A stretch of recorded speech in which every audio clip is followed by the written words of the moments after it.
Αγαπητοί φίλοι, αγαπητές φίλες. Dear friends, ladies and gentlemen, thank you once again. This is the last session of our AgriBusiness Forum 2020, taking place at the Balakakis Museum on food safety, security and resilience, pressing challenges in the COVID-19 era and beyond. As said this morning, during the opening remarks, although this event takes place during the pandemic, we did not hesitate to hold this conference, and among us we have distinguished guests who are here physically, and we also have online further guests who present their opinions on food safety and security in modern societies, and they speak about the impact of climate change, trying to address the challenges for food safety, security and food supply chains, both in Greece and all over the world. For 3 consecutive years, the AgriBusiness Forum has had bite-sized distinguished experts from Greece and abroad, and would like to thank each and every one of them because at this crucial time, and despite the difficulties, they are here to honour us with their presence. This morning we had 4 different sessions completed already. We've had excellent presentations from the speakers, and would like to thank approximately 500 people that registered online, as well as approximately 250 to 300 people that attended the event either in Greek or in English. Only 4 out of a total of 30 speakers could not be with us today. Dr. Iakovou, Theocharis from Texas A&M Engineering, from DG SANTE, from the European Commission, and DG Agri, Mr. Giannis and Mrs. Nikolakopoulou. And the 4th one is Mr. Green from The Hague in the Netherlands. Now we're going to continue with the heaviest, if I may call it, panel of today's event. And I've chosen this term because this is related to the policies for short-term and mid-term challenges in the agri-food chain. So here we have the pleasure and honour to have with us Mr. Makis Voridis, Minister of Agriculture, Rural Development and Food, Mr. Theocharis, Minister of Tourism, the Ambassador of the Kingdom of the Netherlands in Greece, Mrs. Ronner, and from Brussels and DG SANTE we'll have Mrs. Nikolakopoulou. Once again, let me mention that today we've repeatedly heard, almost from all speakers, that one of the main conclusions was synergies. That was the term that kept coming up. So allow me to say that AgriBusiness Forum has synergies as part of its DNA, and you can get that from the excellent partners who are part of this event, the people that support the agenda of the conference. So I need to mention ELGO, the American Food School, the Aristotle University of Thessaloniki, the American Farm School, sorry, and the University of Athens, the Agronomy University of Athens. This year, it's been really difficult because we could not welcome about 400 friends who physically attend our conference every year. So we opted for this hybrid scheme. We also decided to allow people to watch the event online for free.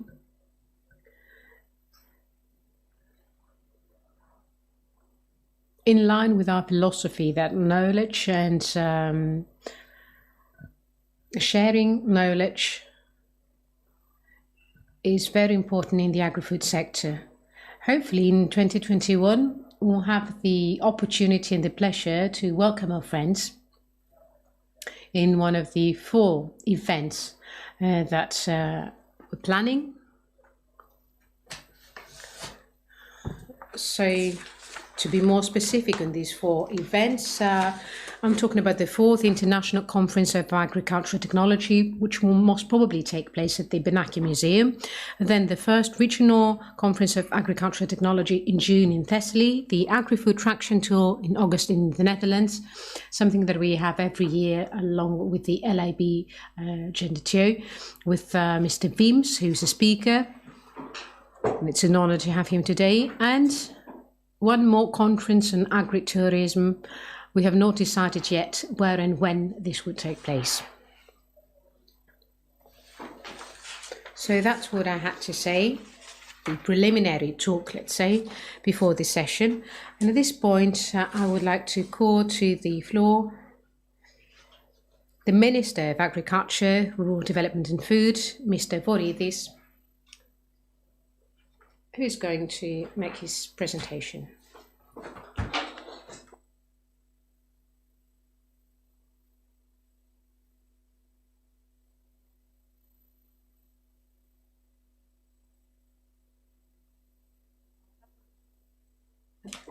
Thank you very much for inviting me. Indeed, the circumstances under which this event takes place are very peculiar. But this is an important event that stirs up interesting dialogues on the agri-food sector.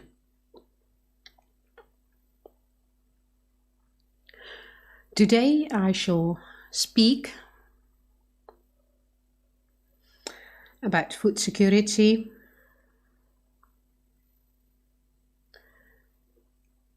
and the need for sustainable systems. These are intertwined with the European policy, the farm to fork policy,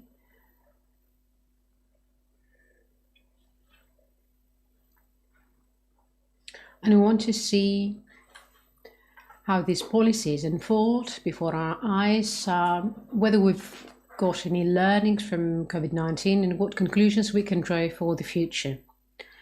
Let's just start by saying that the coronavirus has challenged all agri-food systems, posing difficulties. By assessing the situation so far, I would say that the European Union countries were adequate in addressing these issues. There were no food insecurity problems. And that happened, but it was not something to be taken for granted. There were a lot of restrictions and a lot of problems could have taken place. The first thing to say was the need to have a stable food supply chain. And this is something that we got through the green lanes and through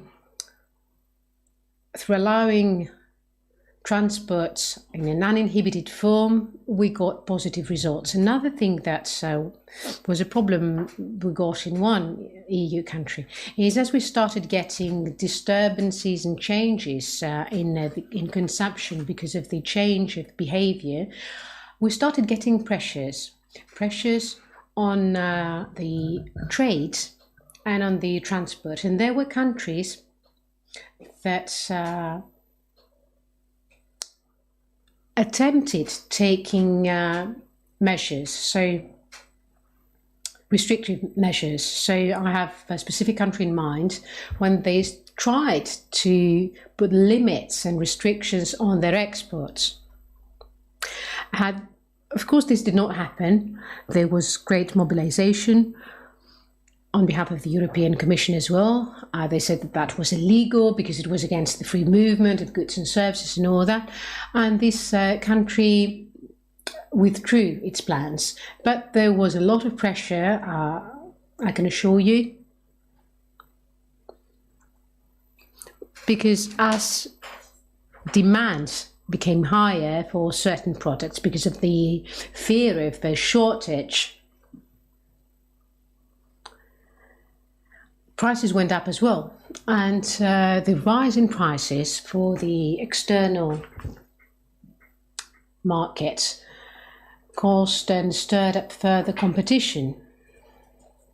So one day at the office, I started getting persistent phone calls, and I was asked to stop the exports of a specific product. I asked why. They said, because there are other traders from other countries that come and buy that at very good prices. And I asked them, why? What does that happen? What is the problem with that?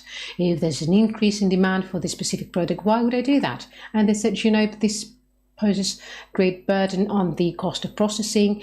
So the Greek consumers will end up buying that product at the supermarkets at very high prices. And they might choose another product. But we are in favor of freedom. We think that international trade can lead to better competition, a reduction in prices, better quality products. So when I mentioned all that, they said, well, that's fine, but these are very strange times and we need to take specific measures.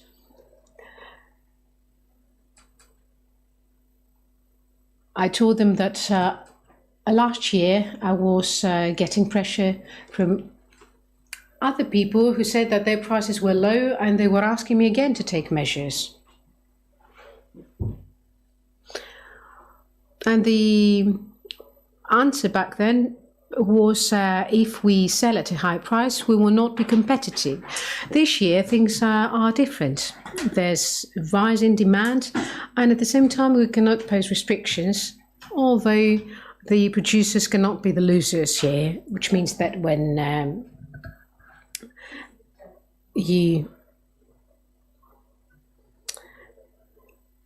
it's very difficult to weigh things. Sometimes they ask for higher prices, sometimes they ask for lower prices for competition purposes. But the European Commission, I think, took a very balanced decision back then so that there was no disturbance at the level of international trade. Another thing that we need to highlight throughout this conversation is that, at least in Greece, there were significant advantages. For numerous products, we saw a big increase in our exports, and we're doing great in the last decade as a country. So there was an increase in our exports.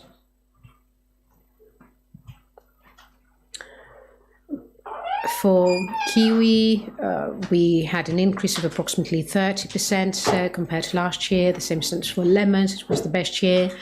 Good prices for wheat, not for wheat as a whole, but for hard wheat, for rice as well. Things were good. Fruits and vegetable as a whole did just fine. And in my opinion, that shows the dynamics of the Greek products. So I believe that shows it is meaningful to invest in the primary sector. The truth is, and we want to organize something here, the truth is that there is an increase in environmental interest lately. So we want we see people that want to invest both in the processing and in the primary sector, and they understand the comparative advantages of primary production in Greece. There are further issues to be dealt with. The strategy within the context of the Green Deal and the Common Agricultural Policy. They both set very ambitious goals for sustainable agriculture. Thinking of these goals as a country as Greece, and if we envisage that in a positive way, if farmers do that, so we have a lot to gain. I think that the Greek produce will be pioneering. The EU goals are to have a reduction in the consumption of water, increase organic food, and have specific targets that we can promote.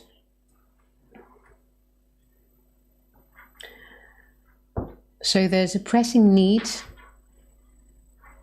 for those dealing with livestock to respect the life, the good quality of life of the animals that they breed, plus that the companies and the producers that do something further to ensure the quality of life of their animals will be reflected on and will be made visible to consumers.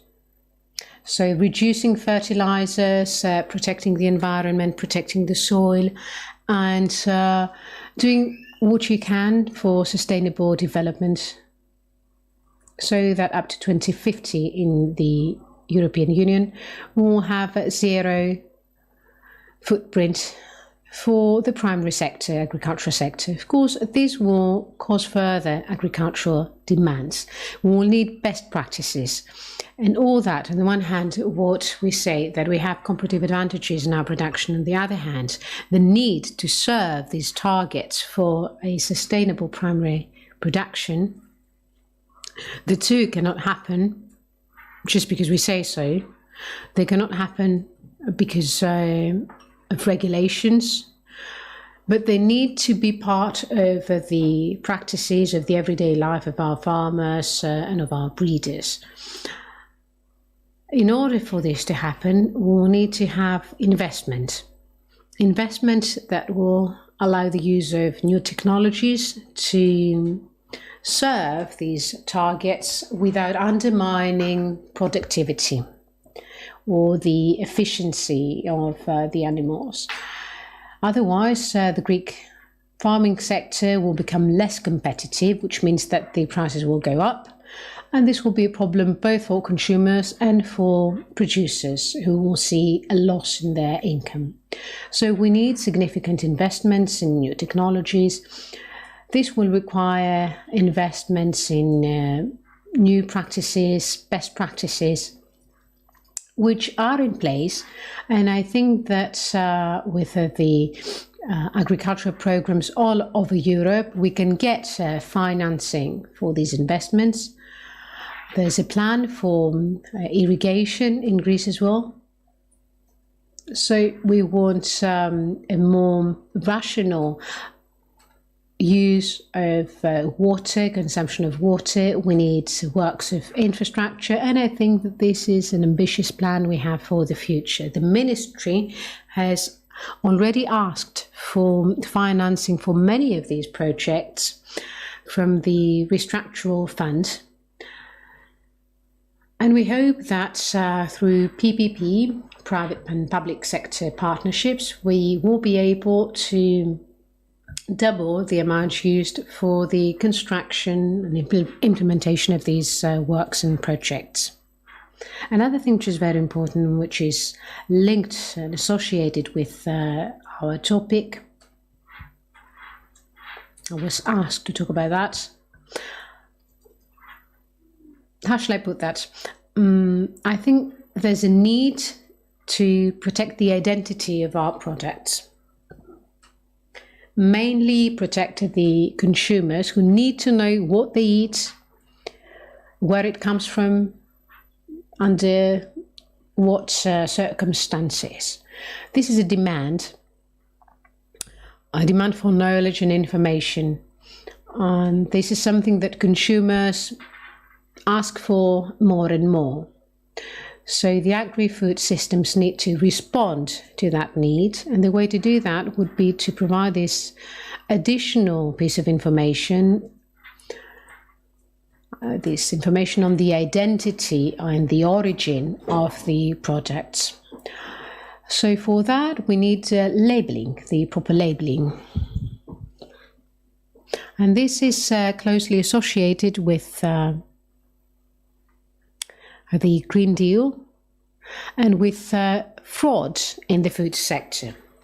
Fraud in the food sector becomes a major issue on a global scale, and it might be a risk for the food safety. Fraud can also be misleading as to the quality of the product or as to the origin of the product. So these pieces of information need to be protected through a proper labeling system. This labeling system should not contain too much information, otherwise it's going to be useless, but the consumer needs to get information that's important to him or to her. We want to take up initiatives. Greece has a lot of products of origin, a lot of products of high certification, high quality, so there's this great need to protect the origin. And it's become an offence, criminal offence, if there is a violation as to the labelling of the product of origin. Meaning that the Greek state takes the identity and the origin of the product seriously.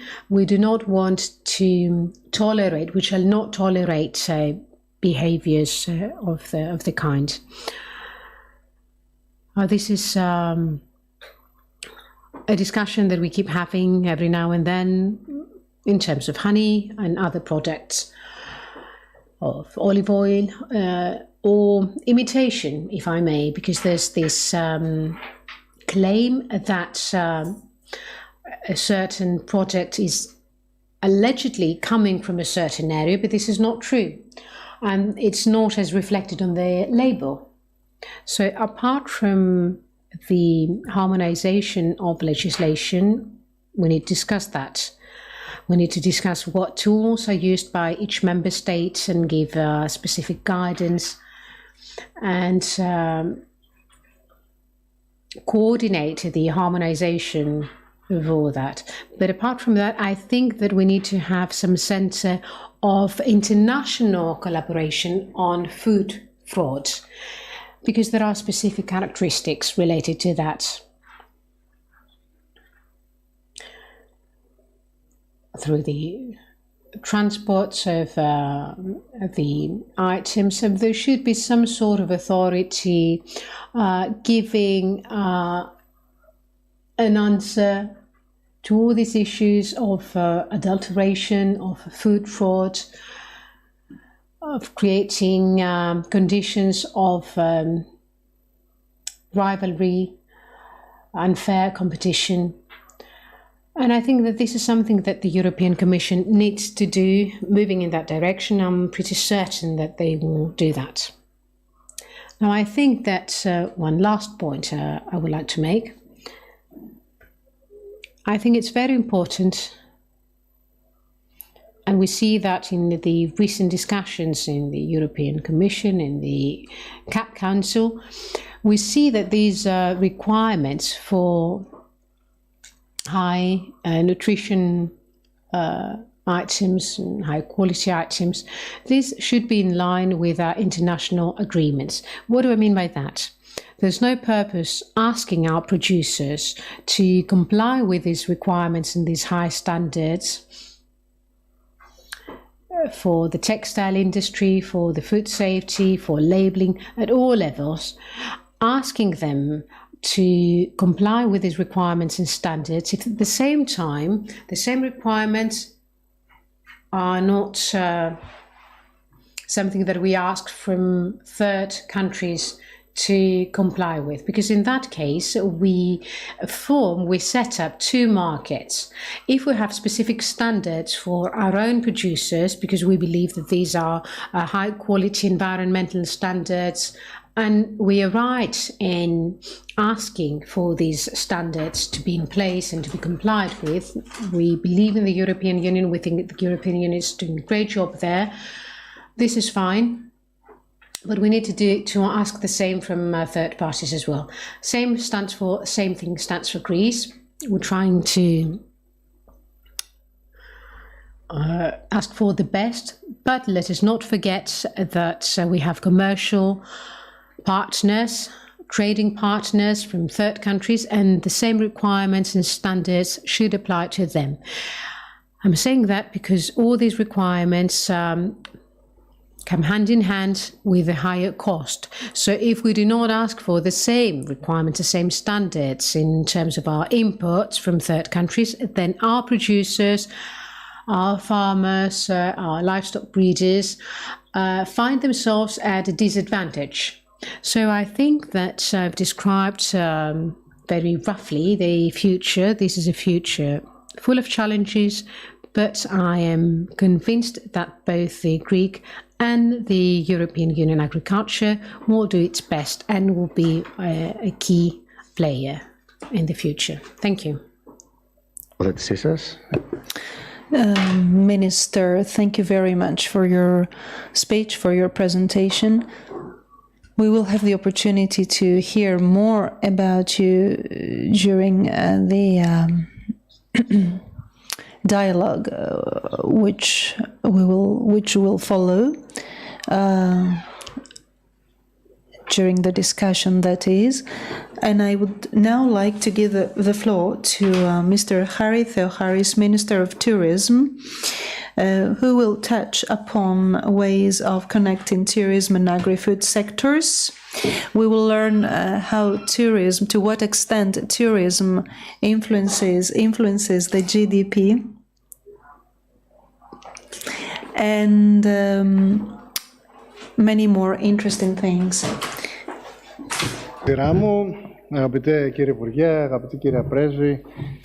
Ladies and gentlemen, allow me to thank the organizers for the honor to invite me, and it is indeed a pleasure to be addressing all of you in this hybrid conference. Few people within their physical presence, but many more online. We are talking about the primary sector, a sector which will resist the pressure of our times, a sector which cannot be digitalized, for products need to be purchased. And we've heard about all the challenges in the primary sector, described in a very detailed way by Mr. Voridis, and we also heard about the challenges in the field of food safety and security from the point of view of the Greek government and the European Union. Naturally, this forum focuses on sector which is not tourism, but which is linked to tourism, because it is part of the strategy which was drafted and put in place as of last year. Because we had to do two things. We had to deal with the immediate consequences of the difficult year 2020, and we had to cooperate in order to open up to the tourist flows into our country, and to achieve to make sure that the whole process is kept active that requires a lot of effort and constant cooperation. We have representatives from the Dutch embassy in Athens, and we've spent loads of hours and evenings talking with them about numbers, about COVID cases and things like that. We had to explain, we had to protect, we had to apply restrictions, and we had to explain the reasons why. And so this has been a great challenge for the past months, and we had to remain active on a daily basis and deal with the situation in a very dynamic way, in trying to tame all the forces created, unleashed, that is, due to the COVID pandemic. And a second thing, we would have liked to into which we would have liked to invest even more time in order to see to the necessary changes in the field of tourism. Is the part of quality, authenticity, and sustainability. These are all characteristics that are inextricably linked to tourism. Tourism can offer an experience linked with the local product, an experience of quality, of authenticity, of substance, of a meaningful experience. Connecting it with the local culture and the local traditions, thus allowing the local culture and traditions to survive. And let me explain more in detail. I mean, what is agritourism? Agritourism is allowing the tourist to be involved in activities linked to the land, to the farm. I remember I traveled to Asia once, and the farmer there wanted to help revive the cultivation of mulberry trees and mulberries, and he would do such a thing with the help of the tourists who would go there and stay there, and that was the experience. It also means observation of the ecosystem,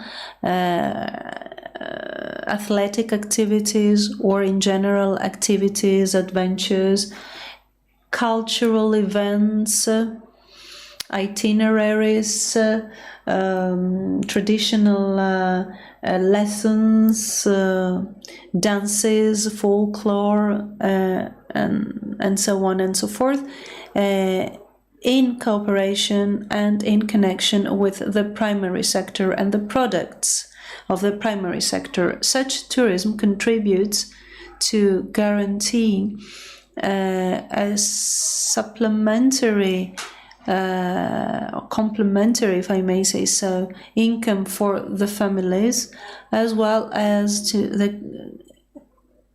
the creation of job posts.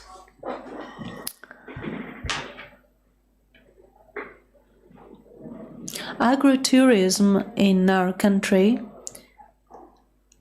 has some unique characteristics vis-à-vis other countries, because Greece combines the sea with the mountains, and therefore certain types of agritourisms are very unique. So we need to find ways to promote such characteristics and fully utilize them. So a systematic effort is underway in order to promote tourism, such tourism activities, to promote agritourism as a kind of added value tourism. One of our main objectives, one of the objectives of the new government is the strategy for the sustainable tourism development with emphasis on agritourism. So we keep evolving and expanding the framework to give farmers the appropriate tools to benefit from tourism. And over the past few months, we have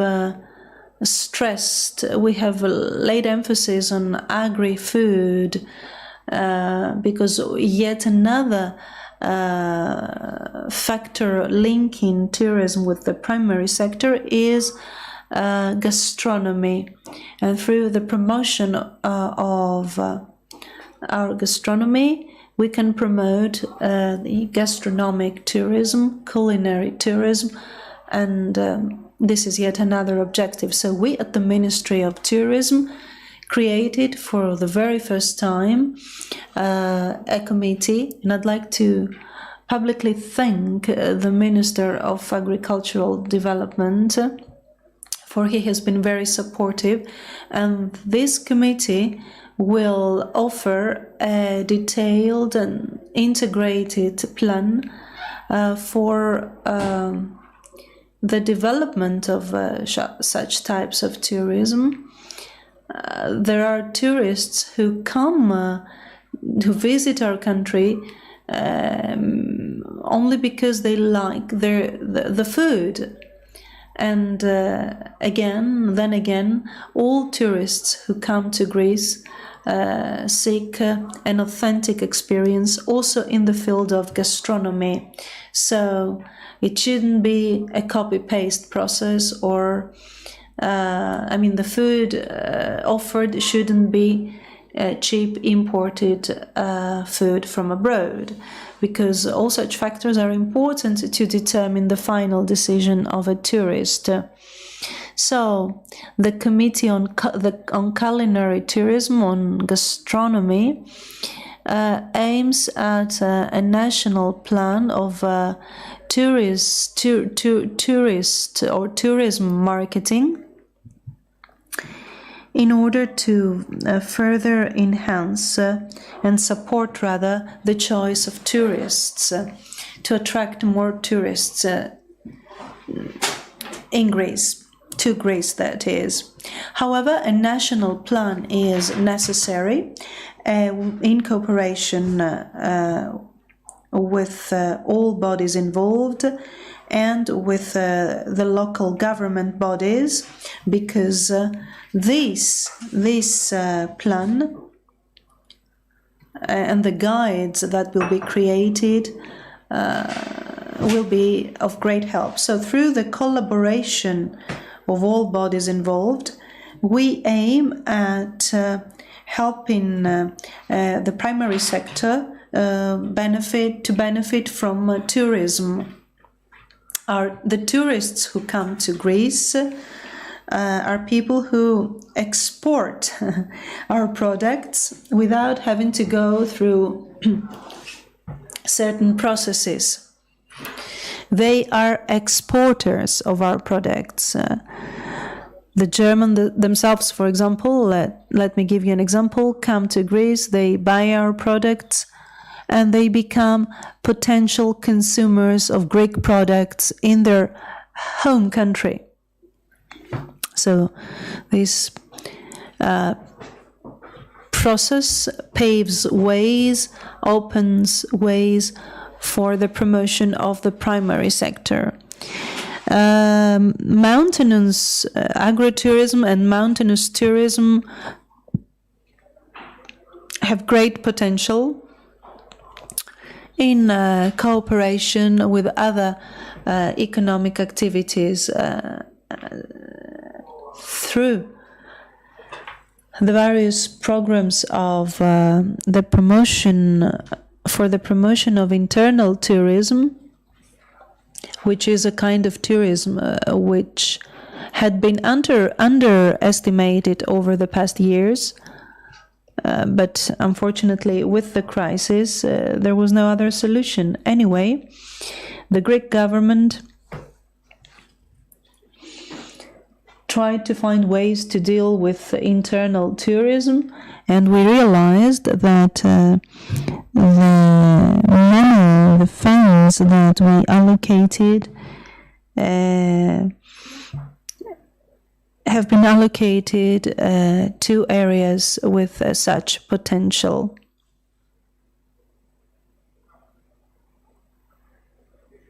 Let me move on and say that we will continue our initiatives and our actions to further promote this type of tourism with this strategic plan of development with the gastronomy committee, the implementation of several projects to further promote and strengthen gastronomy, and there will be more synergies with the Ministry of Agricultural Development, and of course within the framework of the development of the broader plan we are working on in cooperation with the Hellenic Office abroad, the Hellenic Tourism Office abroad, in order to place Greece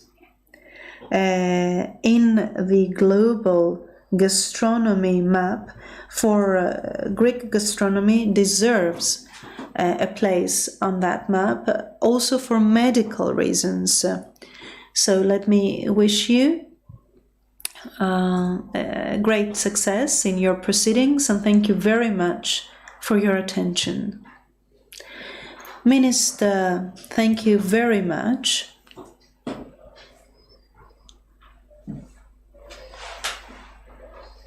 There are already many questions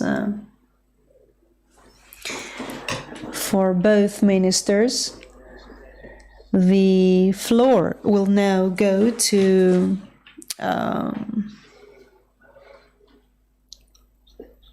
the ambassador of the Netherlands here in Greece, Mrs. Stella Ronner, ambassador of the Kingdom of the Netherlands to Greece. Makis, for having me here today. Indeed, a very special occasion, being in this indeed so-called hybrid circumstances of having some people here, but unfortunately most people forced to follow this online. But I really commend you on doing this nevertheless. I know this is a huge effort. And you did it tremendously well, also having two ministers on the stage. Excellencies, it's an honor to be here with you to speak from my side about the issue of building a balanced and resilient agri-food system.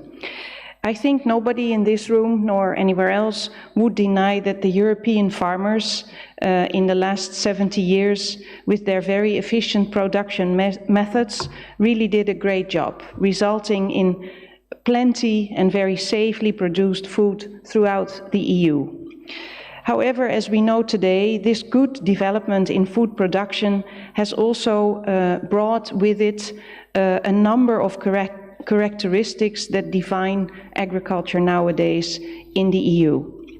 The emphasis on cutting costs and on increasing production has resulted in scale enlargement in most countries in Europe, including very much so in the Netherlands. At the same time, we still see small-scale farmers who can produce high-quality food but have limited access to modern value chains to make a better profit. Greece is one, but by no means the only example of this. In the Netherlands, we believe that in agriculture throughout the EU, large and small-scale farming activities can go hand in hand. However, this does make the sector vulnerable in economic and in environmental terms. the continuous reduction of costs and increases in production size lead to pressure on the environment, resulting, as we all know, in the loss of biodiversity, deficiency of water resources, and a heightened production of waste and emissions. At the same time, urbanization and the reduced agricultural population have led to a divide between farmers on the one hand and citizens on the other. Citizens have little knowledge about the origins of their food, and farmers often feel not valued for the hard work they do to produce food, and need support structures to make farming profitable. This raises the question of how agriculture in Greece and the EU can achieve long-term economic and environmental sustainability while operating in an increasingly competitive environment. These developments have made us aware that in order to preserve our planet and its resources for future generations, there is a need for a forward-looking approach on how we produce our food. New and sustainable business models in agriculture are needed to make the transition towards a resilient food system for 2030 a success, for the sake of nature, but also climate and the future of farming communities. So this is why last year the Dutch vision on circular agriculture was presented by the Dutch Minister of Agriculture, Ms. Carola Schouten. It explains how the Dutch Ministry of Agriculture, Nature and Food Quality foresees a transition to a circular and resilient agriculture system. A system that on the one hand preserves healthy soils, but also supplies clean water and raw materials. That sort of system will halt the decline in biodiversity and help us fulfill our commitments to the Paris Climate Agreement and the SDGs, the Sustainable Development Goals for 2030. The Netherlands is very aware that in order to achieve these ambitions, we need to work and innovate together. Farmers, entrepreneurs, universities, consumers, civil society organizations and governments need to come up with shared solutions, and that worldwide. Clearly, the Netherlands nowadays has a reputation of a highly innovative and efficient agricultural producer. We would like to be a co-creating partner to Greece, offering our knowledge and products. And the reason for this is that we strongly believe that the long-term exchange of knowledge on these areas can strengthen both the Dutch and the Greek economic positions. In that regard, I'm happy to say that in fact we already have a quite impressive track record in our bilateral cooperation. But the Netherlands aims at further strengthening our cooperation. And for this reason, we recently decided to have a scoping study on the status, challenges, and opportunities for boosting agricultural, trade, and logistics between our two countries. The outcomes of this study will offer a clear direction for new Dutch-Greek partnerships aimed at modernizing the Greek agriculture sector. I hope that this provides the investment in best practices that Minister Voridis spoke about earlier. The study will also support the work of an agriculture working group. This group was initiated actually during a meeting I personally had the honor to have with the minister, I think about a year ago. So what does all of this mean? It means that the Netherlands believes that the agri-food sector in Greece offers untapped opportunities for Dutch-Greek business partnerships, investments, and joint research programs. Such collaboration in the sector is meant to boost the implementation of the Greek government's modernization strategy. It can contribute to sustainable agricultural growth, resulting in job creation and technology transfer. Such collaboration can also help divert the focus from traditional trade flows to joint knowledge and technology hubs. We see business opportunities for partnerships of Dutch and Greek companies aimed at making Greece's agricultural transition a reality. And we feel that this new post-corona era should be one of change, not clearly of business as usual. The study and the working group can grow into new business-to-business or government-to-government and knowledge-to-knowledge partnerships, and Dutch institutes can support this. In addition, I would like to mention, obviously, that several large Dutch agri-companies are already active in Greece and can and will contribute as well. Greece's participation in the next Floriade Expo in 2020, when things will be hopefully more normal than today, can result in new networks for collaboration. I would also like to mention here our Orange Grove, the hub that we created precisely to support young Greek people in setting up their own businesses and creating startups, especially as we are doing nowadays in the field of agriculture. This also may result, and this is in response also to the message by the Minister of Tourism, in more startups and scaling up existing startups in the field of eco-farming and agrotourism. And actually, I would like to use this opportunity to invite the Minister, maybe when we once have a selection process going on for new startups in this specific area, to be present there and help us with the selection. To conclude, the backbone of Dutch agribusiness development is in fact based on sector clusters.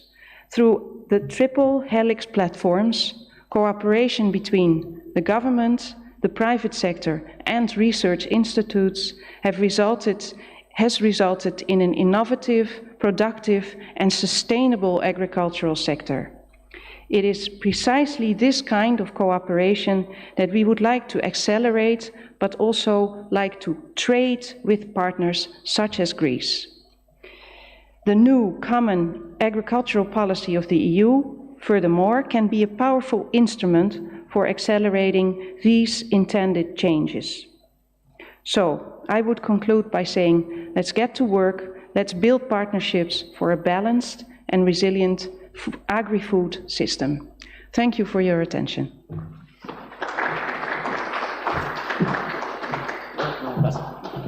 You're welcome. You're welcome. Να περάσουμε στο τελευταίο... We shall move on to the last participants of this session. So we'll be online with Brussels, and hopefully Mrs. Alexandra Nikolakopoulou can listen to us. And hopefully this online session will be stable, our connection will be stable. As said earlier on, Mrs. Nikolakopoulou is the head of the Farm to Fork Strategy Unit in DG SANTE from the Food Safety Directorate. Let me remind you that Mrs. Kyriakidou from Cyprus is the Commissioner, if I'm right. Can you hear me, Alexandra?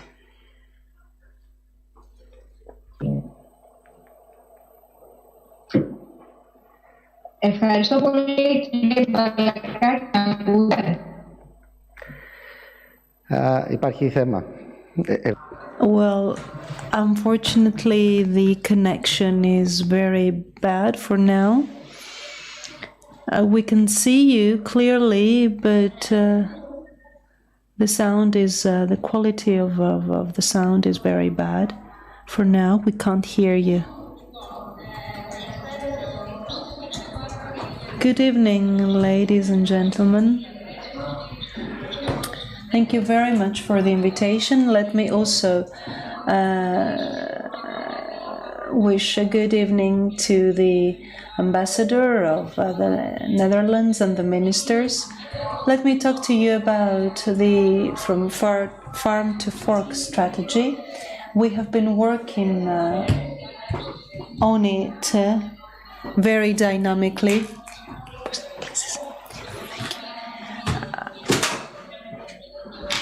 You have all spoken about the new strategy and the Green Deal, for they will play a role of overriding importance in the coming years.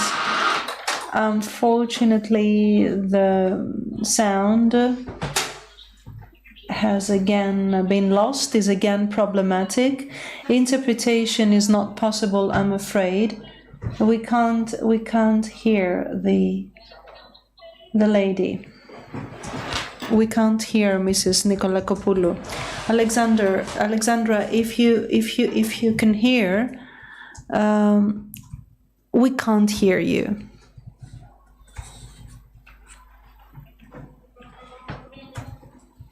Αν θέλετε τσεκάρετε το από το control, επειδή σίγουρα εμείς όλη η ροή που έχει βγει και από Αμερική και τα λοιπά έχει πάει καλά και όπως και οι προηγούμενες σύνδεσεις με Βρυξέλλες, ας το τσεκάρουμε.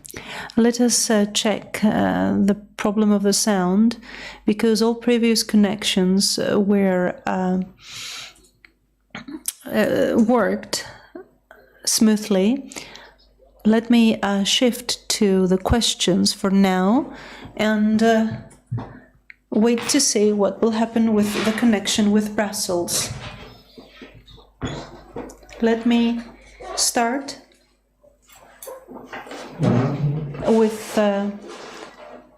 the distinguished minister, Mr. Voridis. Mr. Voridis, when we talk about food safety or security, we had a connection earlier with the USA, and there is a project underway, a cooperation between the University of Texas and the University of Thessaloniki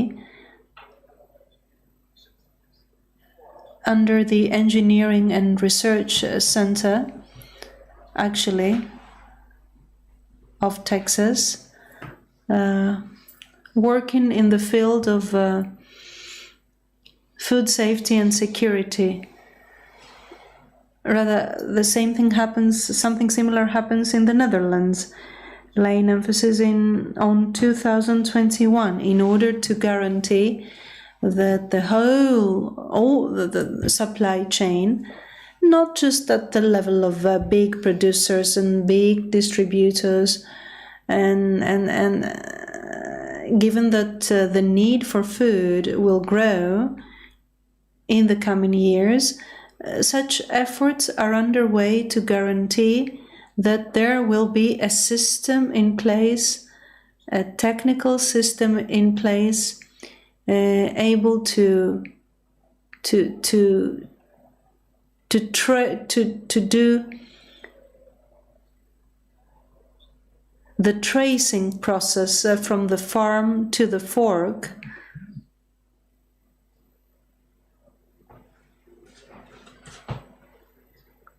Within the framework not of the Internet of Things anymore, but within the framework of the Internet of Food.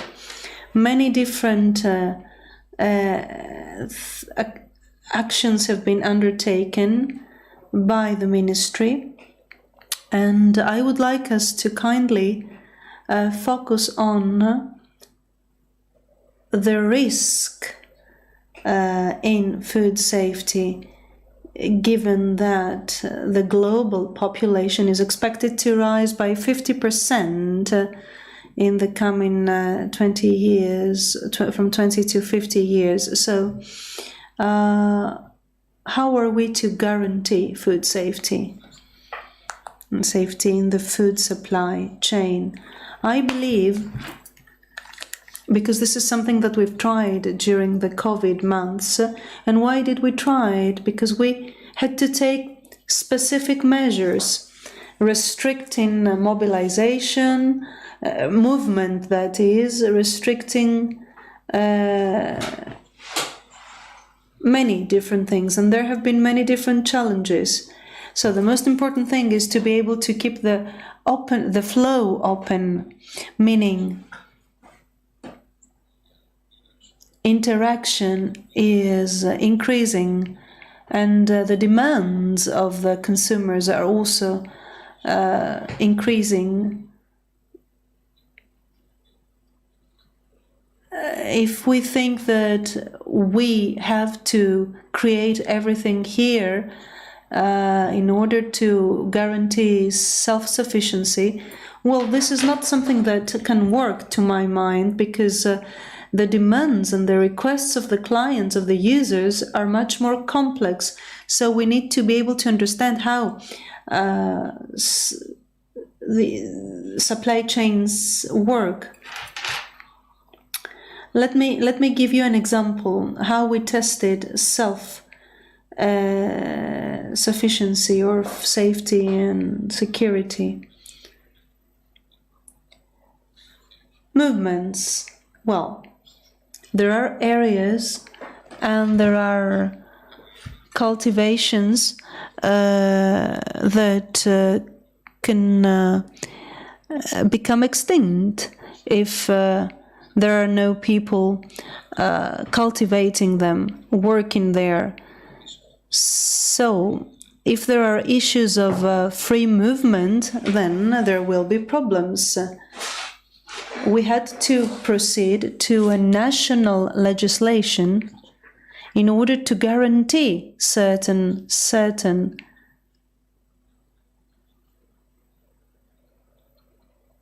cultivations, in order to avoid issues and problems in the field of production. We had to proceed to a specific type of legislation for the free movement of land workers.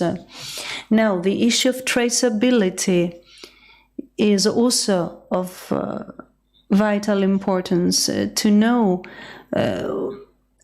where a product starts until it reaches the consumer. Well, this is a very critical issue.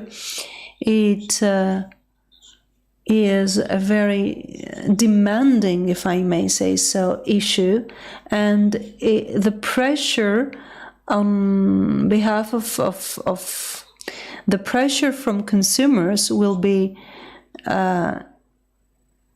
become more intense, because consumers wish to have very specific information about what they consume.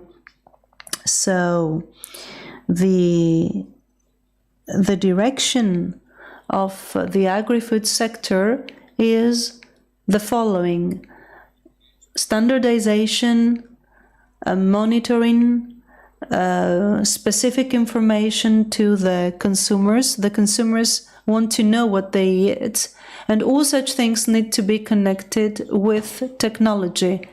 You can't achieve all such objectives without investing heavily in the field of technology. Consumers require more technological specifications and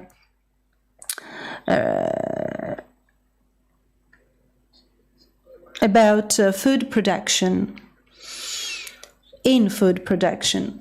Okay, we heard Mr. Zalidis earlier this morning and other speakers, and they spoke about certified products with reduced carbon footprint. And Mr. Zalidis said not just certified, but even more, saying that there has been a project with kiwi that has been exported to China with reduced carbon footprint. Then he spoke about the stock exchange of carbon, which will be implemented at a certain point. Then he spoke about pesticides he said that pesticides are a means, or rather fertilizers are a means to tackle germs, but then there is this trend for organic and bio products.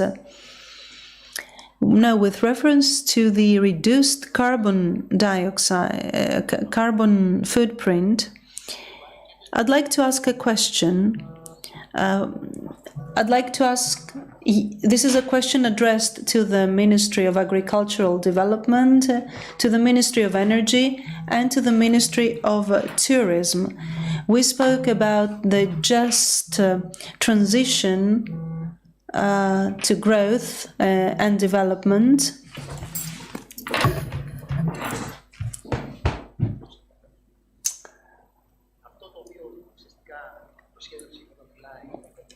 There is a specific project for the lignite phasing out of Greece.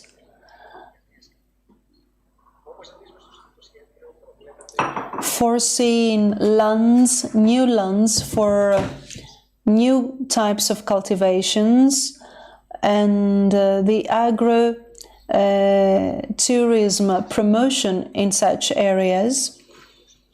Mr. Hatzidakis, the minister, 2 days ago, spoke of 5,000 new job positions within such framework. So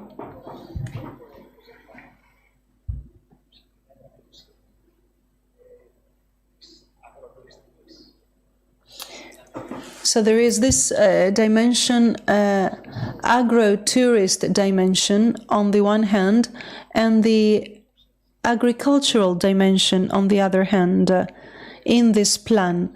Therefore, I would like to ask a question to both ministers. We're talking about a synergy between 3 different ministries, and I would like to ask whether you share that vision, and where you have envisaged any specific actions in the coming months within such framework. Indeed, this is a very specific issue having to do with specific areas, but your question is of broader interest because it has to do with a process that we will all need to follow at a certain point. And we're talking about the change of the model we work, according to which we work. We are in close cooperation with the other 2 ministries, and we have conveyed our thoughts, but we are in even closer cooperation with the region, because we are talking about regions without specialization or specific training in the field of tourism. We are talking about regions which are not top destination, tourist destination regions in our country. So finding, tracing, or rather identifying the possibilities, the potential, tourism potential of such regions will be a specific task within the framework of this plan, and this is something we should insist on also with reference to products, to specific products. So we have contacted the governors of the regions in order to identify the needs, and we will closely monitor and follow the process. We will be supporting the areas which had to sustain the burden of the immigration flows over the past years. We will support the areas, such areas as well, and we will support all areas within the framework of this just transition, as you said. What about you, Minister Voridis? I would like to be very specific, and I want to know exactly what needs to be done in certain cases and in specific fields. And I like to think in actions, actually, specific actions. So, at the level of the common agricultural policy, there is the Green Deal and the Farm to Fork, setting the objectives. But such objectives right now are general directions. And we know that such things have not yet led to specific measures, but there is a debate underway at the Council of Ministers about non-mandatory clauses, which are clauses to reduce the use of pesticides and products of phytoprotection, and clauses of organic cultivations. I'm talking about the European level. They haven't yet been specialized. We don't know yet whether they will be applied in single member states. We don't know yet. Meaning that we need to try to understand whether certain objectives can be applied in certain countries. We need to be fully aware of the current reality of certain member states. There are more burdened and less burdened states. Some countries will have to do more than others. And there may be differences from area to area within the same country, in the same country. For example, the way we breed sheep in Greece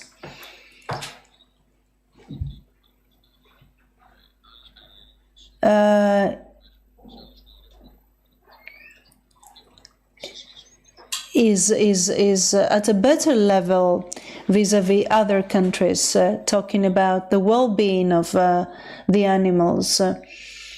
And my opinion is that the way these animals are bred, the way sheep are bred in Greece, can become an example. And the way it is done with some interventions and corrections, modifications, it could reach organic livestock breeding, sheep breeding, because we are at a better level. We are in a better situation vis-a-vis other types of cultivation. So we have to be specific about certain things. The European Union says, okay, these things are not mandatory, but on the other hand, we need to take them into account when we assess the strategic plans that we are about to submit in view of the new programming period. And here again, there is another discussion which says if something is not mandatory, then it shouldn't be taken into serious account when drafting or shaping or assessing the strategic plans and so on and so forth. So there is a broader debate underway because this is a totally new policy. It was and it will definitely bring about different debates and discussions. So what should Greece do? Greece should take decisive steps in order to deal with issues where it is still lagging behind, like, for example, phytoprotection, plant protection. It is in a much better situation when it comes to livestock breeding. So we need to take decisive steps.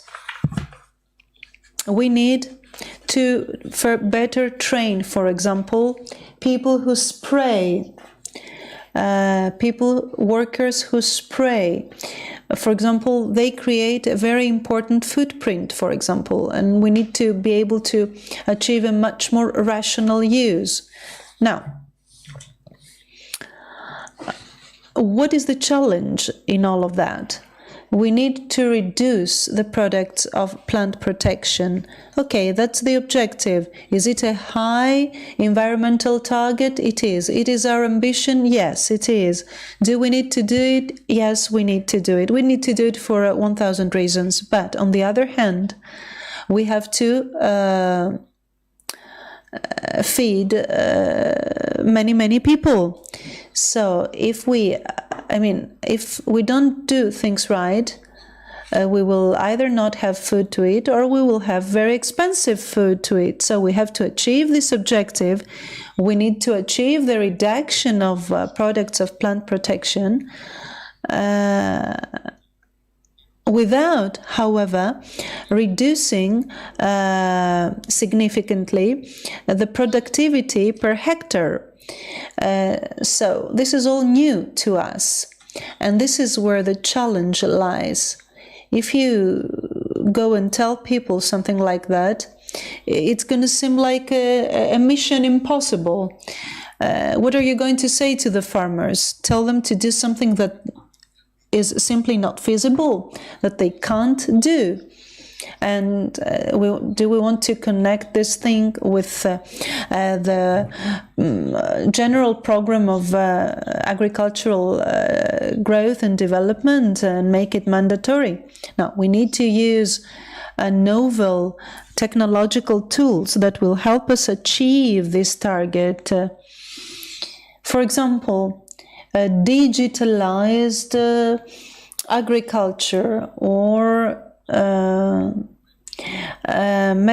meteo and geological data gathering and so on and so forth. So this is the direction we should follow. I'd like to say a few things about tourism. I'm very much interested in the field of tourism, but I also feel I need to be frank and realistic. Greece is a country with advanced tourist services, but they are not agro-tourist services. It's not like France, where you go to a chateau for a glass of wine. I mean, the par excellence tourist product is in Greece is linked to the sea, to the sun, to the hotel. And this is the huge bulk of tourists that we receive. The tourists don't come to Greece to go to the winery, for example. Only some of them. So I think we need a more combined action here. There are areas which are not tourist areas which could develop agro-tourist products. But in what sense exactly? I'll go back to Evangelos Averof, Greek politician, deceased Greek politician, who I love very much. But he had a model which was an integrated approach. You go to an area which has a very specific identity. For example, rural identity, where you can see how livestock is bred, how dairy products are produced. You can eat them there. You connect them with gastronomy. But then you also connect them with the construction of a broader identity with the folklore elements and traditional elements. But all this needs an organized approach. Yeah, we agree. We agree, of course.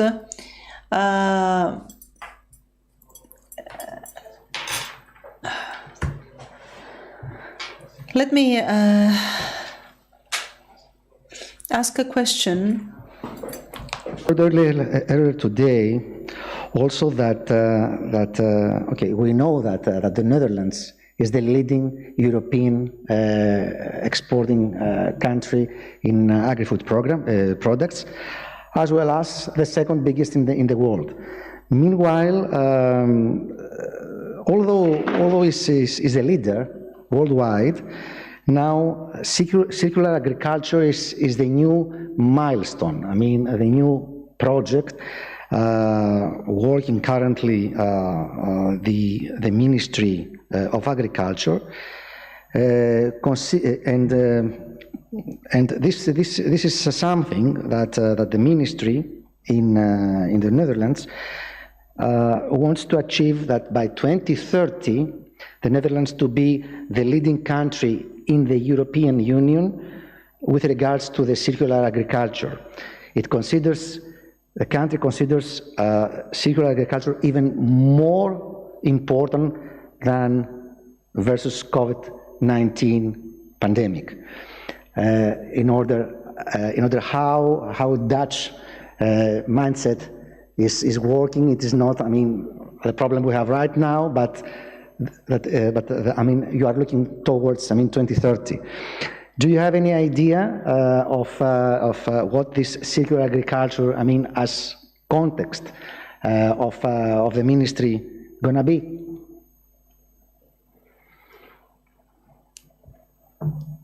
Thank you for the question. Yes, absolutely, because actually those ideas about circular agriculture have been laid down in the study that I mentioned, but of course it would go really too far to go into all the different elements and aspects of that. But I think in essence what it really comes down to is the awareness that we must at some point stop using materials, elements that will lead to waste and no longer be reused. I mean, we're really talking about making our economy circular and making sure that basically everything we produce and everything we use will in some form come back in our economy. So it's a huge challenge because it really requires that you take action on many different areas, such as when it comes to recycling, what you do with waste, but also, of course, being much more careful in our production of food to make sure that you reduce the waste and you reduce your CO2 emission. But in essence, as I said, the overriding thought is really that we have to make sure that we stop exhausting what the planet offers to us and make sure it becomes circular. Yeah, because the Netherlands is already placed as second biggest in the world, although it's looking 10 years later in order, to maintain this position, and so it invests in this circular economy logic.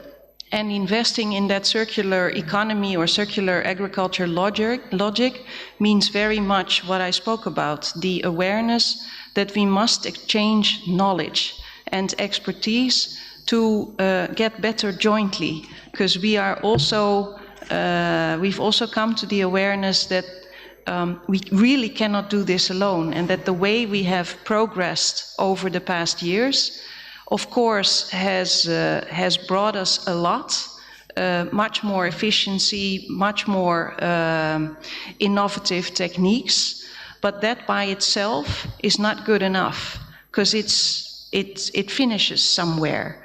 And so we really feel, and we've become more and more aware and convinced that we need other countries like Greece to jointly make the next step, if you will, and to get to that circular agriculture.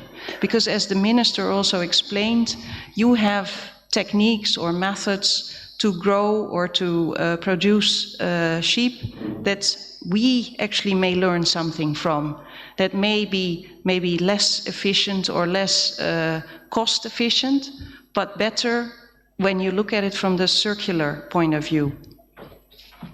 Okay, thank you. Okay. No, okay. Αγαπητέ μου κύριε Θεοχάρη, στην Ελλάδα, και εδώ πέρα θα διαφωνήσω με τον κύριο Βορίδη, στην Ελλάδα επί 100 χρόνια, επειδή συμβαίνει γύρω στα 30 κάτι χρόνια προσωπικά να έχω ασχοληθεί πολύ με τον τουρισμό, αν πάμε πίσω 100 χρόνια θα δούμε ότι η Ελλάδα πάντα από πλευράς ελληνικού οργανισμού τουρισμού, και δεν κάνω τώρα μομφή στον ελληνικό οργανισμό τουρισμού, η στρατηγική ήταν πάντα ήλιος και θάλασσα. Αν δούμε πάντα τις καμπάνιες, ανά δεκαετία, πάντα ήταν αυτή. Αυτό από τη μία πλευρά οπωσδήποτε σημαίνει ότι... Well, they were the campaigns of the sea and the sun. And this led us to become one of the leading countries in the world when it comes to tourist destination. In 2019 was a record year, a year of record, and 2020 would have been an even better year for tourism, but this is where we are right now. This is where we stand right now. I'm not going to talk about the impact of COVID-19 on tourism. I want to say something else. More tourists doesn't necessarily mean more revenues, more profit. Given that there are more tourism destinations that can host massive tourism, so there is a lot of competition and there is a lot of degradation when it comes to certain services. Now, when we talk about agrotourism, we talk about certain communities, and Mr. Voridis spoke about such communities in specific areas. It doesn't have to be Metsovo, for example, up in the north of Greece. It could be an island. So we have communities with people offering food services, and the same person can have a hotel or 100 chickens and 100 hectares, for example, of land. So, for example, in the countryside in Greece, they are all farmers, but at the same time, they are all entrepreneurs as well. So, the Agri-Food model, which operates in a fragmented way right now, should be organized centrally and offer a specific experience. Do we want to keep investing as a country in mass tourism, or do we want to make our product a product of higher quality, a more expensive product, a product which causes less impact, a reduced footprint? And that would mean, of course, more expensive tourism, but more revenue, higher revenues. What do you think about that? Well, this is an issue. It is about the whole tourism strategy of our country. Anyway, I will agree with my colleague and friend Makis Voridis. The issue is very complex. Our country is indeed a leading country in the field of tourism. However, it is not capable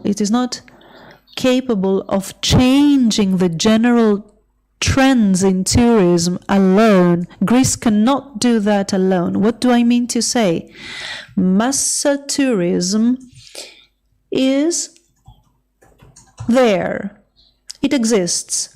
And it will continue to exist because it is an achievement of the middle class and people of lower budgets and income, because they are able to go abroad, to visit a country abroad, and they can have their holidays. So our country, having invested in this type of product over the past decades, will keep having this product in the future as well. We can't talk about the elimination of mass tourism, because this is a product that we as a country keep offering. However, every type of tourist product can improve and become better. We voted in the recent bill about camping.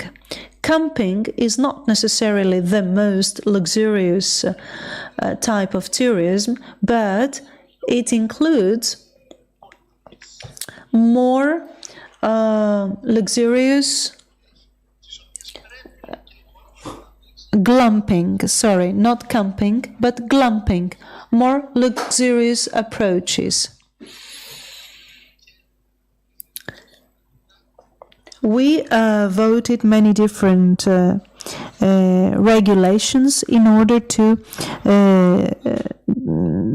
allow for such type of tourism to take place. And I believe that we can have an agro-tourism of high standards. I believe that we as a country need to target very specific directions, to set very specific objectives. We need to improve the quality of our products swiftly, rapidly, and we have been quite successful in doing so. Remember last year, the year started in a very negative way. We were talking about a fall in tourism revenues, but we had an increase of arrivals by 50% and an increase of revenues by 15%. So the year of 2019 was a very good year after all. So, in conclusion, what do I want to say? I want to simply say that in order to shift to a higher quality type of tourism, we need national investment, private investment, and integrated tourism plans, such the one of Metsovo or Limni Plastira, or it could be the Costa Navarino example, for example, in Messinia, many different models, and even high-level destinations, high-end destinations, such as Santorini, for example. Well, the incentive may be the sunsets and so on and so forth. The fact that it is an Instagram global destination, however, that doesn't stop it from having an excellent local production of tomatoes and wines, and it doesn't prevent it from offering unique agro-tourism experiences to specific types of tourists.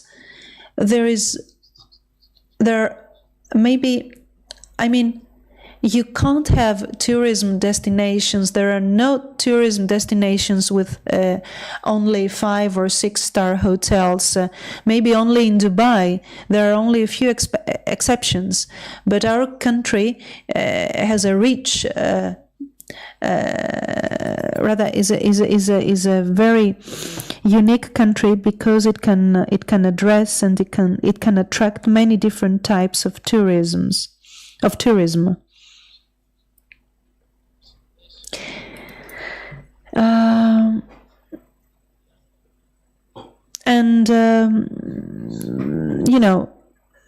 The tourists of today will also be hopefully the tourists of tomorrow, Thank you very much.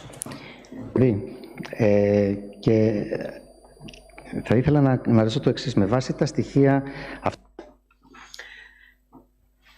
One question for Mr. Voridis and the ambassador as well. Based on the data from the European Environmental Agency, we can say that 2019 was the 5th warmest year that we have experienced, and that the year 2018 in Italy, 57% of production of olive oil was lost, and the same percentage for Italy due to climate change was 44%. So the hottest year, as we said, and there's the forecast that approximately 22 million farmers within the chain will be affected in the coming years because of the climate change.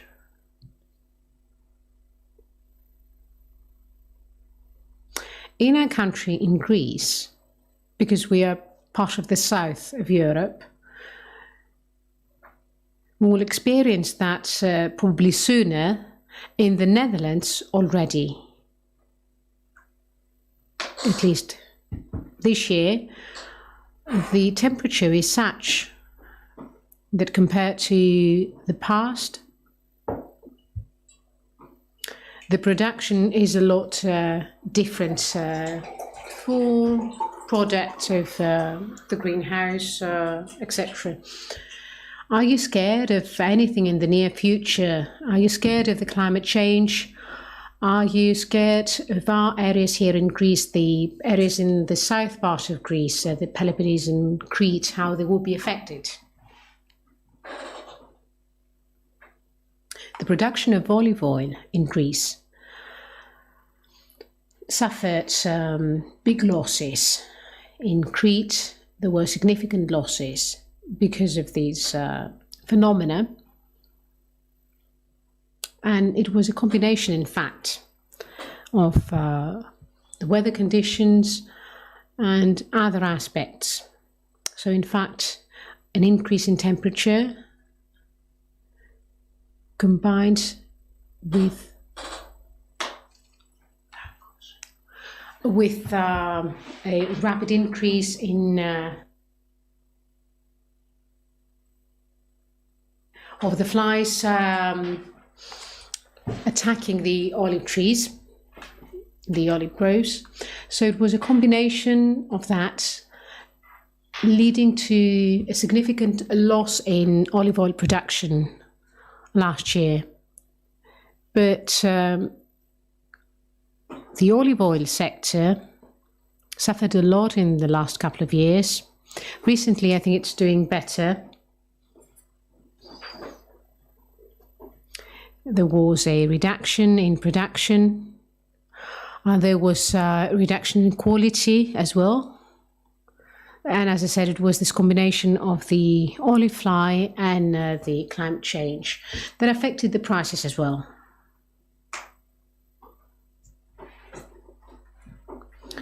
Imposing tariffs and the systematic pressure of the Spanish market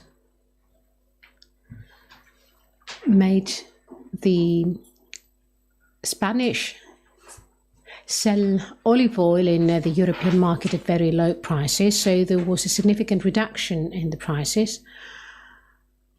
And this is something that we need to deal with, in the sense that this is a reality, this competition is part of a reality. And Tunis as well,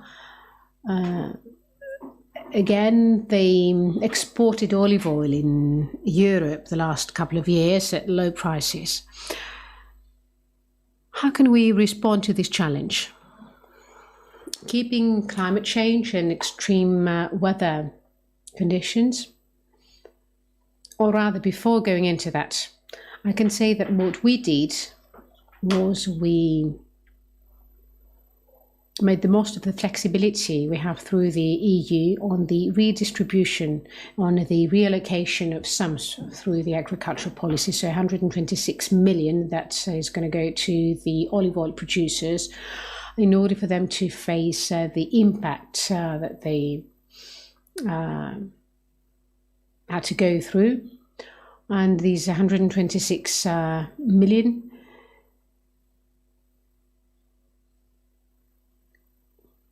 will be support given to them, 3,000 to 4,000 euros each farmer can get to compensate for the loss.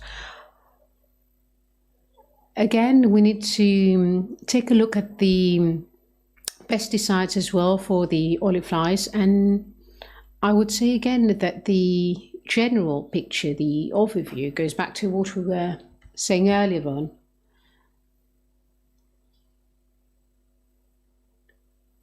It's a big discussion.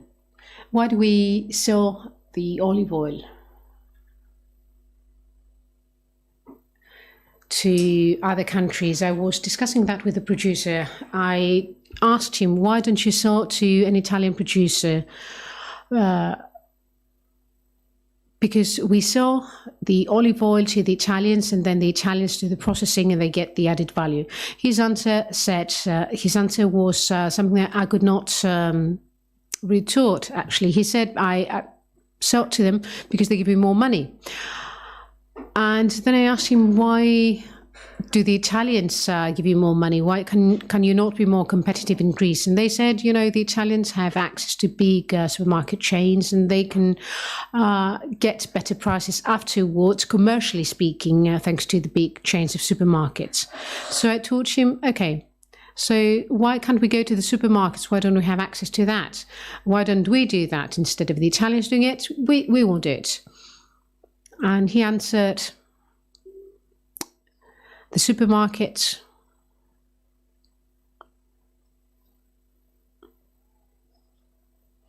have a commercial asset. And the commercial asset that they have is that they place products on the shelves and they won't give you access. I said, why is that? They said, because they ask for big quantities. And I said, so give them big quantities, but we don't have any. They said, okay, so you give them whatever you have. And when they run out of that, they can continue with the Italian olive oil. They said, no, it's not the way it happens. Because if a Greek woman goes to the supermarket, she buys the Greek olive oil, she's happy with that. Then she goes the next day, she tries to buy the Greek olive oil. If it's not there, she's looking for that, and then she's sad. She doesn't like the idea. So in fact, what they're saying is that unless you have a crucial quantity to sell, you cannot enter these big chains of supermarkets. So this is something that those processing olive oil have to think about afterwards. As a Greek government, what we did was we had this competitive advantage of the Greek olive oil. We did not impose any tariffs. So we have a comparative advantage of approximately 25% compared to the Spanish olive oil. 25%, commercially speaking, is a huge comparative advantage. It's a big success, but you need to be able to utilize that. So the Greek government can't enter the US market. It's not something that the government would do. It's the producers who need to find a way to do that, and that requires investment and certain standards and requirements. And what it's also needed coalitions and alliances in order to get big quantities.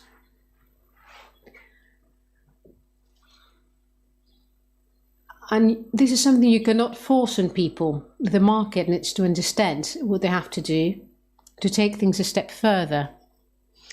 I say that I'm optimistic because I see lately there are specific investors with specific amounts of money who want to do precisely that.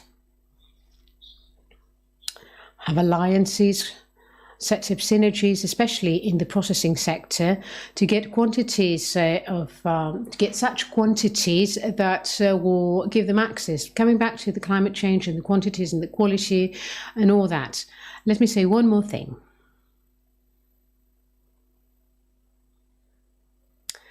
Objectively speaking, Greece is not a big country. We are the third biggest olive oil producing country in Europe. But how much land would we have? That means we need to hammer out a policy on the enhanced quality.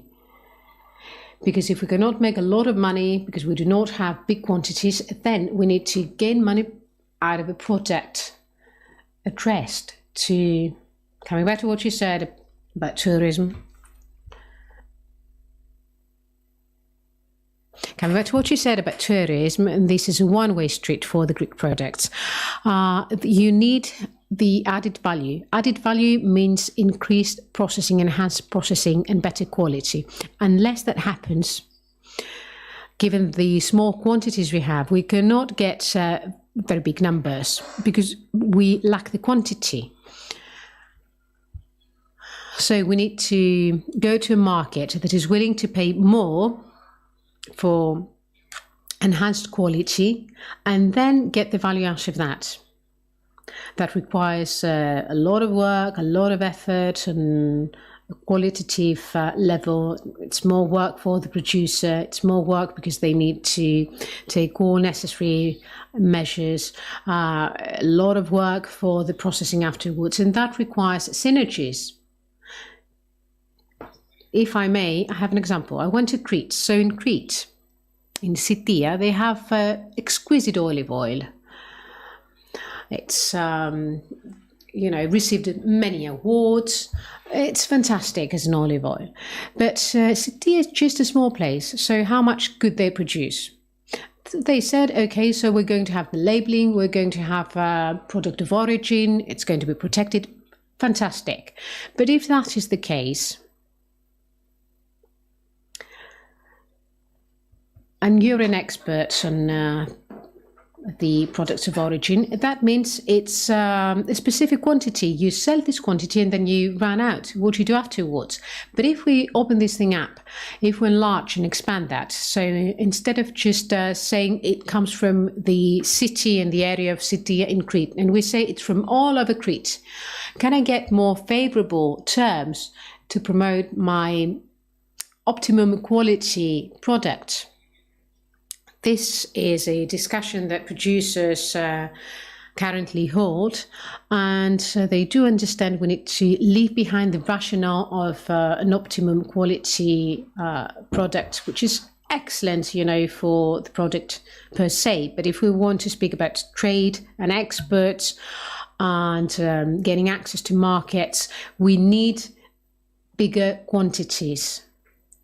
So we need a combination of quantity and quality. I will go back to the products of origin, but before that, allow me to ask one more question. At some point, when you were in the parliamentary scrutiny and you were answering questions,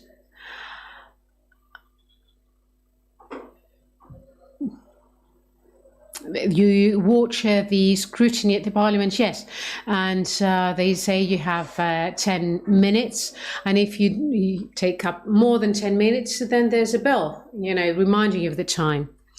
Meaning that becoming the South will try or will be suffering because of the climate change, because of the temperatures and this and that, and the Netherlands has built a certain farming module talking about the greenhouses and this and that. Now, where temperature becoming warmer,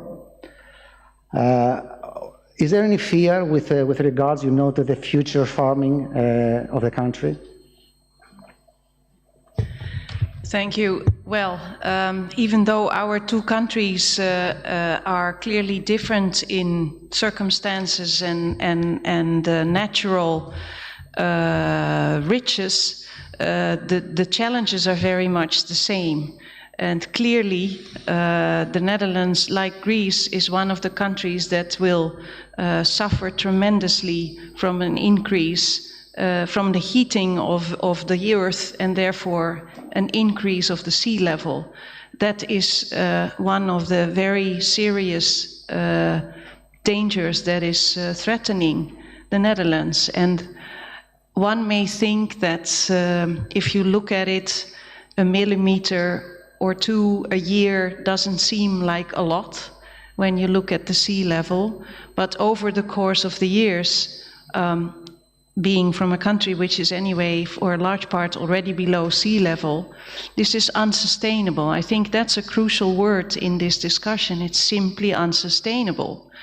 I don't know. I mean, I personally recently watched some of the documentaries that have been produced by David Attenborough. And when you see these, you don't really need to think so much anymore that you don't understand what is really the issue and why we need to seriously live up to the commitments of the Paris Agreement, because we simply have to. So it goes, in my view, it goes beyond production and quantities. It's much more fundamental even than that. And we really, I think it's high time that first of all among EU countries, and hopefully together we will make a strong performance on the world level, we can really convince all other states that we have to do this if we want to continue, to have a sustainability that we need. So it's not a very technical answer, it's very fundamental. I think it's in a way very simple. And when I heard Minister Voridis speaking, I was also thinking of something that I heard recently. I didn't know this before. I don't know if you've ever eaten Dutch shrimps. They're very, very tiny. And I learned not long ago in a restaurant in Amsterdam that to peel these things, it's a horrible job. I mean, because they're really tiny. And the peeling, and of course we eat them fresh, like they're not baked or cooked or anything, but they are being caught, then taken to Morocco to be peeled, I don't know what you call it, and then taken back, still all in in 24 hours or something like that. This is, I think, one example of things that ultimately we cannot afford to be doing this anymore. But of course, as the ministers have both described, the dilemmas are enormous, because I'm not in a government, so I don't have to deal with that, but you have to balance the cost effectiveness, production against quality and sustainability at the end. So of course. It's a tough job. The time in Sicily, for instance, tropical fruit crops like mangoes and papayas are starting growing. Καταλαβαίνω, Υπουργέ, ότι I understand, Minister, that currently, at this point, it's not the Parliament. So one good thing about that is that the ambassador from the Netherlands has stated her intention to assist us in every way through partnerships and collaboration schemes between Greece and the Netherlands. This is a very good thing. It's also very good that Mr. Theocharis is in touch with the Netherlands. So we have a good collaboration scheme between the two countries. That's good. I hope that all three of you will attend the traction tour in the Netherlands. We are going to do that in August. We'll plan this together with the embassy. I know that you did not answer my question on the product of origin and or the penalization that was mentioned earlier on, but this is fine. I know Alexandra is online from Brussels. The connection is not stable. So thank you very much. We heard that there were more than 500 people attending the conference online. So thank you very much once again, and looking forward to next year and our next forum. Thank you.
Η Αθηναϊκή Ζυθοποιία ιδρύθηκε το 1963 από μια ομάδα Ελλήνων επιχειρηματιών και σήμερα αποτελεί μέλος του ομίλου Heineken NV.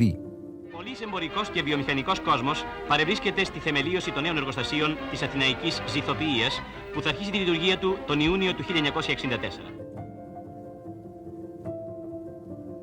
Με την ίδρυσή της λοιπόν και εφόσον υπήρχε και έτοιμο το οικόπεδο, εκδόθηκαν οι οικονομικές άδειες, άρχισαν να παραγγέλλονται τα μηχανήματα, άρχισε να προσλαμβάνεται προσωπικό. Η μπύρα Άμστελ κυκλοφορεί την άνοιξη του 1965 και συγκεκριμένα την Μεγάλη Παρασκευή. Την Παρασκευή το απόγευμα φόρτωσαν τα 4 αυτοκίνητα στο Ξαφνικό και γύρισαν τις 1 η ώρα με 1:30 τη νύχτα. Τα αυτοκίνητα αδιανά. Η Αθηναϊκή Ζυθοποιία για μένα είναι η ζωή μου. Θα έλεγα, ας πούμε, έτσι λίγο να το παραφράσω, ότι αν ξαναρχόμουν ποτέ σε αυτόν τον κόσμο θα ήθελα να ξανακάνω αυτή την πορεία.